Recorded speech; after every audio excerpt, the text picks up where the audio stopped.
নমস্কার বন্ধুরা, মনিকা রান্নাঘরে আপনাদের সবাইকে স্বাগত। আজ আমি আবারও একটা রেসিপি নিয়ে এসেছি, বাসন্তী পোলাও। এই রেসিপিটা আমি আপনাদের সাথে শেয়ার করব। আশা করছি ভালো লাগবে। ভালো লাগলে লাইক, কমেন্ট, শেয়ার ও সাবস্ক্রাইব করতে ভুলবেন না। আসুন দেখে নেওয়া যাক। আমি এখানে 500-র একটু বেশি, সামান্য একটু বেশি আমি এখানে চালটা নিয়েছি। সাথে ঘি ও নুন দিয়ে দিয়েছি। ঘিটা আমি 2.5 চামচ মতন দিয়েছি।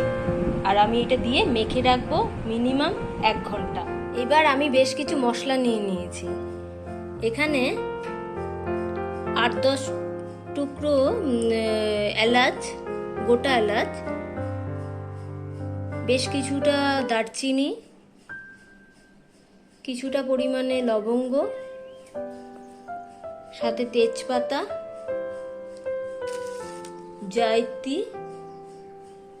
জায়ফল,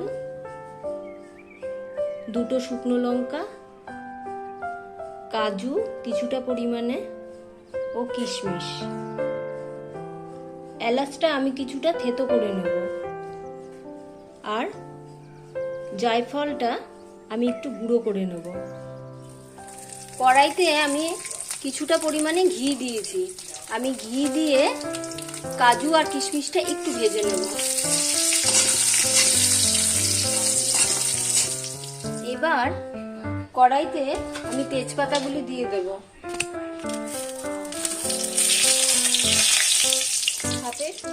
চালের মধ্যে আমি কিছুটা কেশরি রং দিয়ে মেখে রেখেছিলাম। এবার আমি চালটা কড়াইয়ের মধ্যে দিয়ে দেব, দিয়ে কিছুক্ষণ নাড়াচাড়া করে নেব। চালটা আমি ছেড়ে দিলাম। এবার আমি নাড়তে থাকবো কিছুক্ষণ।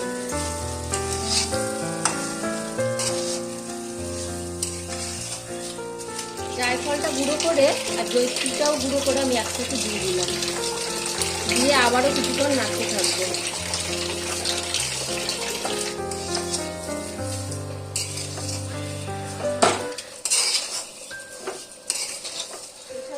ঢেলে দিচ্ছি।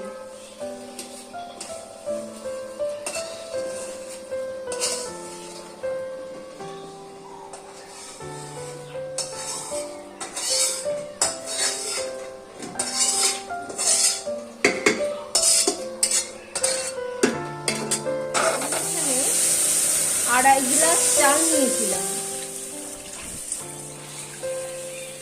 কিন্তু আমি যে জলটা নেব 4 গ্লাস মাপের জল। যেই গ্লাস মাপে আমি চালটা মেপেছিলাম সেই গ্লাস মাপে আমি এটা 4 গ্লাস জল নেব। আমি গ্লাসের মাপ করে হাফ গ্লাসের মতন আমি চিনি নিয়ে নিয়েছি।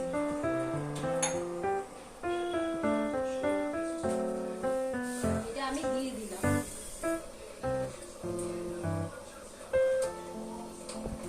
আমার এই গ্লাসটা 250 মাপের। আমি এবার জলটা ঢেলে দেব প্রেসার কুকারের মধ্যে।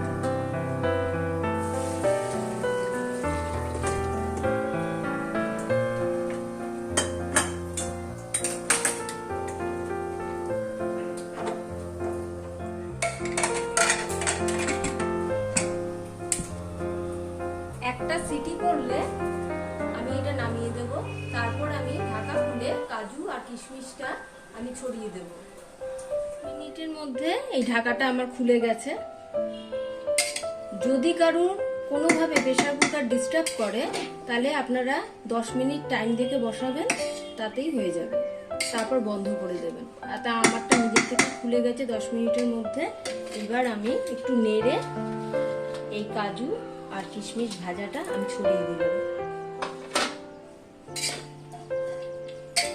একটু নেড়ে দিলাম।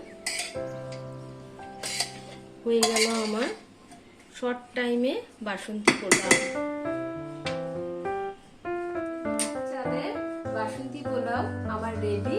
আমি এখন একটু টেস্ট করছি। মাংসটা দিয়ে আর স্যালাড নিয়ে বসেছি। আপনারাও একদিন করে দেখুন আর খেয়ে দেখুন, তারপর আমাকে জানাবেন।